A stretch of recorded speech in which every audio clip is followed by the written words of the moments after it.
탑3 종목 알아보겠습니다. 오늘의 주제는 전선, 전력기기로 해야겠죠. 어디가 끝인 줄 모르고 계속 올라가고 있어서 많은 투자자분들이 지금이라도 들어가야 되는지 아니면 보유자의 영역에서 언제 나와야 되는지 참 고민이 많을 것 같습니다. 올라가도 고민인 이런 주식시장이죠. 두 분과 함께 전략 세워볼게요. 벤자민 투자연구소의 신일섭 소장, 헤르메스 스탁의 김시은 팀장 함께하겠습니다. 어서 오십시오. 네, 안녕하세요. 네, 반갑습니다. 전선주 상승 배경에 사실은 구리값의 강세가 가장 두드러지고 있죠. 신일섭 소장님, 구리값 어느 정도 수준입니까? 네, 지금 그 구리 선물 가격이 4.2678, 파운드당 4.2678입니다. 지금 5달러, 5파운드당 5가 지금 넘기 직전인데 5 수치는 2022년 1월 달 최고가네요. 여기를 돌파되면은 52주 신고가를 가게 되겠죠. 2018년에는 3.12 정도였습니다. 지금 금 가격이 오르고 은 가격이 오르고 동 가격까지 오르고 있습니다.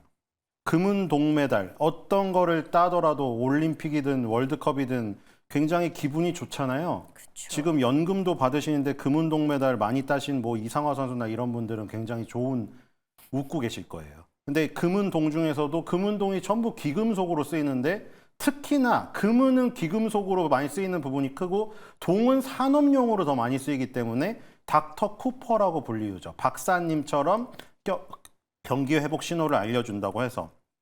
그러니까 거기서 보시다시피 경기가 회복되는 신호탄으로 오르는 건데 거기에다가 또 더해진 게 있죠. 그러니까 예를 들어서 엔비디아가 반도체 경기 회복에 따라서 올라가는 원래 기본적인 바탕이 있을 건데 거기에 인공지능 그리고 뭐 비트코인, 암호화폐, 채굴에 관련된 부분 거기서 터진 거죠. 지금 구리도 여기 마찬가지죠. 이 하나의 그림으로 모든 걸 알 수 있습니다. 미래 시대에는 이런 그림이 되겠죠. 전기차 충전소가 있는 해안도로를 달리는데 해안도로 변 앞에는 태양광 발전판이 있고 이 바다에는 해상풍력 바람개비가 돌아가고 있는 이런 모습이 미래의 모습이 될 겁니다. 여기서 전기차 충전소, 전기차 충전 케이블, 풍력, 태양광 여기 모든 곳에 구리가 들어갑니다. 모든 곳에 구리가 필요해요. 그 다음에 데이터 센터도 마찬가지고요. 이런 산업의 시대적인 변화까지 한꺼번에 같이 하고 있는 거죠. 지금 나오고 있죠. 이런 모습입니다. 여기서 이제 이 바람개비는 더 멀리 가겠죠. 바람개비가 이렇게 눈에 보일 정도로 가까이 있으면 여기 주민들이 난리가 납니다. 시끄러워서 죽겠네. 우리 고기 다 죽네. 그러면 더 먼 바다로 가요. 그럼 끌어올려면 해저 케이블이 더 길어져요. 구리가 더 많이 들겠네요. 지금 사회 뉴스를 찾아보세요. 어떻게 돼 있나. 아르헨티나에서는 하루하루 먹고 살기 힘드니까 케이블 훔치려고 목숨을 걸다가 감전사 당하는 사례가 지금 계속해서 나오고 있고요. 선진국인 미국도 똑같습니다. 미국의 대부분은 못 살아요. 미국에서 이 전기차 충전 케이블을 밤에 절단해서 도난 사고가 엄청나게 일어나고 있다고 합니다. 베트남에서는요. 이 고속도로에 깔린 이 구리 케이블 다 끊어갖고 지금 절도 우리나라도 며칠 안으로 나올 거예요. 지금. 절도범들 지금도 절도하고 있을 거예요. 이 방송 하고 있는 이 와중에도 절도범이 있습니다. 지금. 지자체 단속이 꼭 필요합니다. 산속, 먼 바다 이런 데 지금 케이블 끊고 있을 거예요. 분명히. 그게 반영하는 겁니다. 구리값이 워낙에 오른다는 것을. 좋습니다. 구리값의 상승세, 어쨌든 경기 회복의 신호탄이 되어주기 때문에 눈에 띄는 상황일 수밖에 없고 계속 필요한 상황인 것까지 저희가 자료를 통해서 또 확인해 볼 수 있었습니다. 그렇다면 주식 측면에서 투자하려면 밸류에이션이 굉장히 중요하잖아요. 이 밸류에이션에 대한 매력도 갖고 있는 섹터라고 봐도 되겠습니까? 네, 아무래도 지금 실적 대비했을 때 밸류 같은 경우도 굉장히 좋다라고 보시면 좋을 것 같아요. 저평가에 대한 매력도가 굉장히 상당히 있다라고 보시면 좋을 것 같은데 그동안 작년 같은 경우는 변압기가 먼저 움직였다면 이제는 전선을 보야 할 때 아무래도 22년 하반기부터 미국 쪽에 대한 수주가 계속해서 나와주고 있습니다. 특히 대한전선 같은 경우도 보면은 지난해 수주가 1조가 넘는 금액인데 이 기업 시가총액이 2조 4천억 원 정도라고 보시면 좋을 것 같고 일진전기도 마찬가지로 전선과 변압기를 함께 영위하고 있는 기업인데 이 기업도 이제 수주 잔고가 약 1.7조 정도 있다고 보시면 좋을 것 같은데 이 기업의 시총이 1조가 안 돼요. 굉장히 밸류에이션에 대해서 매력도가 있다라고 보시면 좋을 것 같고 특히 변압기 같은 경우도 지금 수출 데이터 굉장히 좋습니다. 보통 전선 같은 경우에 변압기와 시차가 약 1년 정도 차이가 난다라고 보시면 좋을 것 같은데 그럼 변압기에 따라서 전선에 대한 수출량도 확대가 된다라는 측면에서 보시면 앞으로 실적에 대한 기대감은 확실하게 남아있다라고 보시면 좋을 것 같아서 여전히 전선 같은 경우는 후발로 따라가기도 저는 괜찮다 괜찮다라고 판단을 하고 있습니다. 좋습니다. 많이 올랐다라고 생각하시는 분도 있었을 것 같은데 후발로 따라가는 것도 밸류에이션 측면에서 괜찮다라는 전반적인 내용을 주셨습니다. 그런데 이 안에서 저희가 옥석 가리긴 반드시 또 필요하잖아요. 섹터 분위기 좋지만 어떤 종목으로 우리가 좀 눈여겨서 투자에 나서봐야 될지 지금부터 탑3로 정리해 드리겠습니다. 먼저 3위 기업부터 공개할게요. 신일섭 소장님의 선택은 효성중공업, 김시은 팀장님은 LS 일렉트릭을 가져오셨는데요. 효성중공업부터 한 줄 평 보겠습니다. 중공업 효자라고 주셨는데 효성그룹의 효자가 효성중공업이다. 뭐 이런 내용인 것 같아요. 맞습니까? 네. 네. 다른 건설주들은 지금 죽을 쓰고 있거든요. 뭔 순살 자인이 무슨 뭐 별명 다 붙었잖아요. 롯데도 다 마찬가지예요, 지금. 근데 지금 GS건설이며 순살자이로 지금 고생을 한 현대건설이며 전부 지금 그냥 얘는 땅굴을 파고 있습니다. 이게 지금 뭐 갈 방법이 없죠. 재건축 규제를 이번 정부에서 풀었잖아요. 그래서 서울시 변에다 뭐 50층 이상 고층 아파트를 세울 수 있는데 문제는 사업비 때문에 공사를 진행할 수가 없어요. 저 사업 주체에서는 공사비로 안 올려주면 공사를 못 하죠. 그럼 조합원들 입장에서는 낼 돈이 없어요. 안 되는 거죠. 지금 진행되는 곳이 아무것도 없습니다. 그러니까 지금 근데 효성중공업은 혼자 왜 오르고 있느냐? 효성중공업도 건설 부분이 있죠. 프로젝트 파이낸싱 그 부실 대출 우려 때문에 일부 증권사들도 약간 우려가 있었잖아요. 근데 효성중공업도 지금 건설 부분은 완전 폭망인데 이 중공업 분야에서 지금 이 성과가 나오면서 이런 식으로 지금 움직이고 있는 겁니다. 효성그룹이 여러 가지로 분할한 걸 아시죠? 효성 TNC라는 종목이 코로나 때 대박을 쳤잖아요, 지금. 레깅스를 다 입고 다녀가지고 집에서.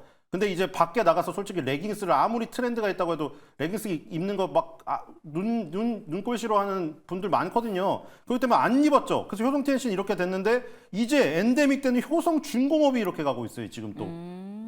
효성이 분할해가지고 자회사를 막 자기의 각자 특기 있는 애를 내세웠는데 네. 더 돋보이고 있는 거죠. 그래서 효성중공업은 지금 전력 관련, 변압기 이쪽을 영위하고 있는 중공업 쪽이 굉장히 두각을 나타내면서 건설 쪽의 그 어두운 부분을 완전히 누르고 있다. 네. 이렇게 보시면 될 것 같습니다. 한 시청자분께서 효성중공업 지금 들어가나요? 라고 질문을 남겨주셨거든요. 지금 들어가냐고요? 네. 근데 전 지금 들어가는 거는 모든 전선주에서 다 반대입니다. 지금 자리 전부 자체는. 다 과열권이거든요. RSI 기준으로 전부 지금 80짜리인데 네. 보일러 온도가 10도라고 치면 8도 이상으로 올라갔는데 거기 방바닥에 앉으면 엉덩이가 너무 뜨거울 것 같아가지고 네. 지금 아직 온도가 올라오지 않는 차가운 방바닥에 엉덩이를 대고 앉아있는 게 낫다. 부담이. 신규 매수는. 여기서는 이제 지금 기존 매수자들이 얼마나 수익 극대화라고 잘 빠져나오느냐의 네. 싸움이죠, 이제. 알겠습니다. 신규 진입에 대한 부담감이 있다라고 효성중공업 좋은 기업임은 분명하지만 보유자의 영역에서 수익 극대화를 저희가 체크해 보도록 하겠습니다. 자, 그러면 3위 기업으로 LS 일렉트릭도 김시은 팀장의 선택이 있었는데요. 보시죠. 후발주자의 반격이라고 주셨는데 반격은 반격이 맞아요. 주가가 3월 초에 한 달 반 전이죠. 68,000원이었는데 그 사이에 지금 2배 넘게 올랐습니다. 투자 의견 주시죠.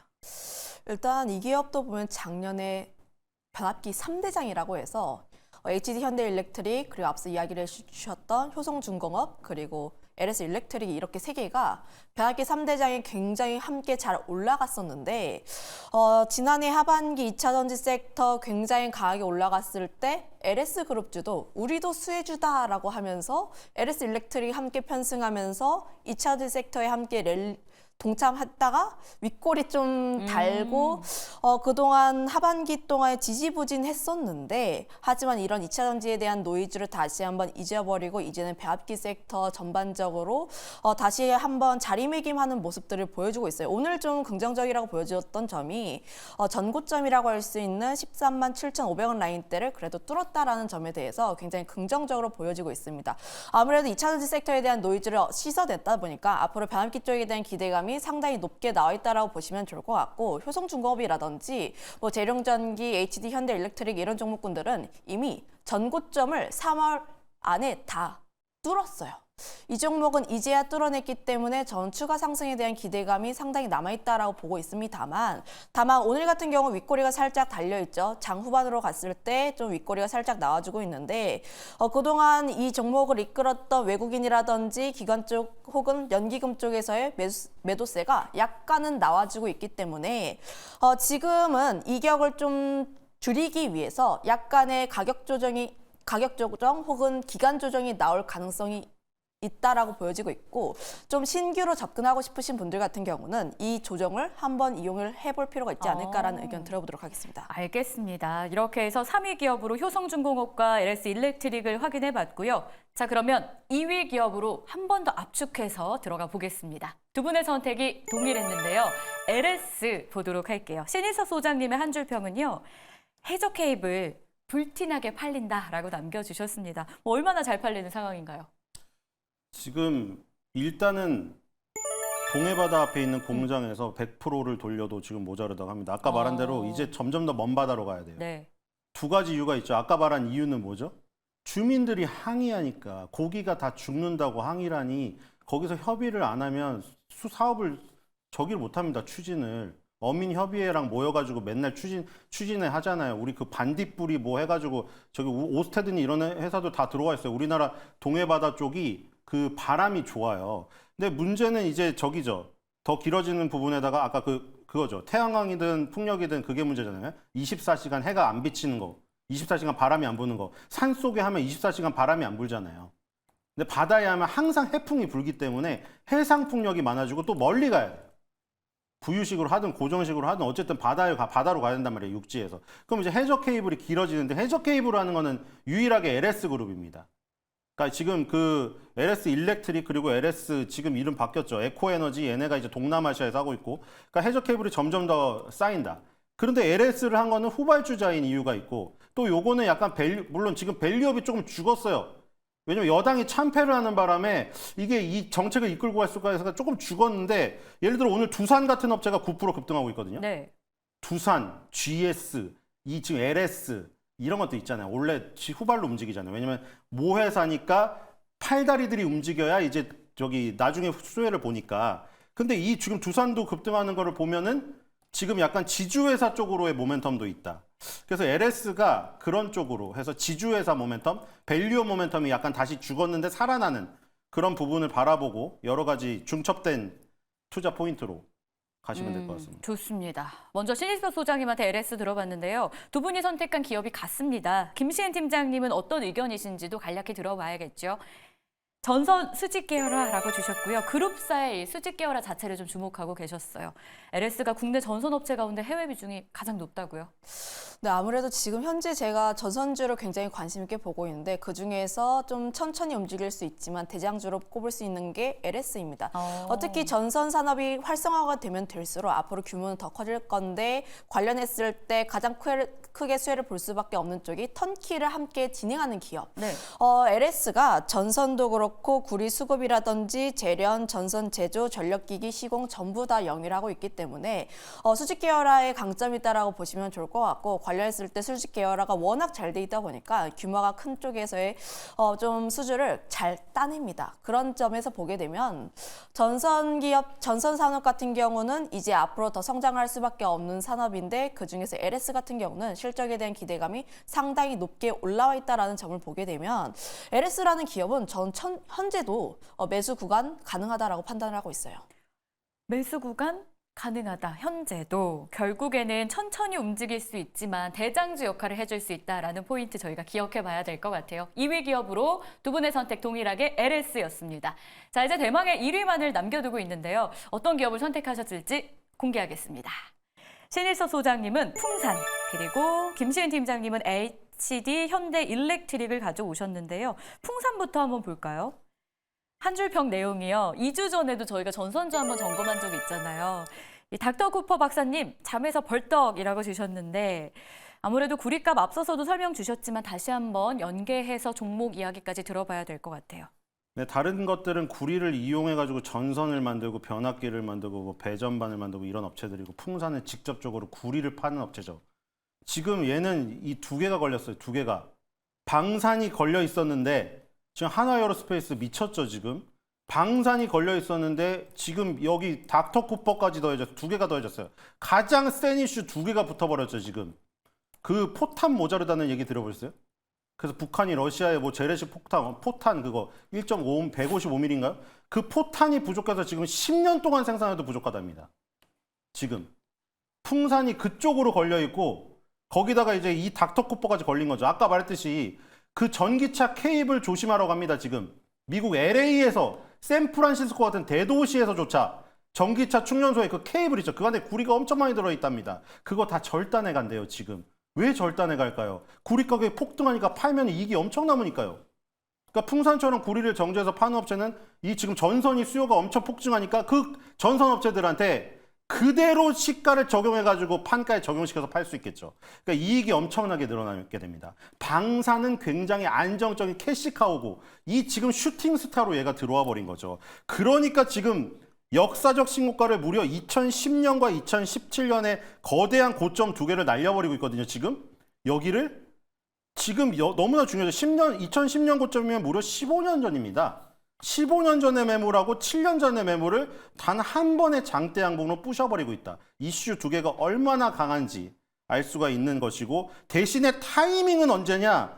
지금 뜨거울 때가 아니라 뜨거운 게 약간 식은 다음에 과열권에서 벗어난 뒤에 여기서 쫓아오는 10개월 선에서 기다렸다가 네. 거기서 모든 것을 올인하는 타이밍이 나옵니다. 좋습니다. 풍산이 1위 기업이었는데 가격적인 타이밍까지 정리해 주셨으니까 기억해 보겠습니다. 방산이 묶여있는 상황에서 구리값 상승까지 센 이슈를 안고 있는 풍산이었고요.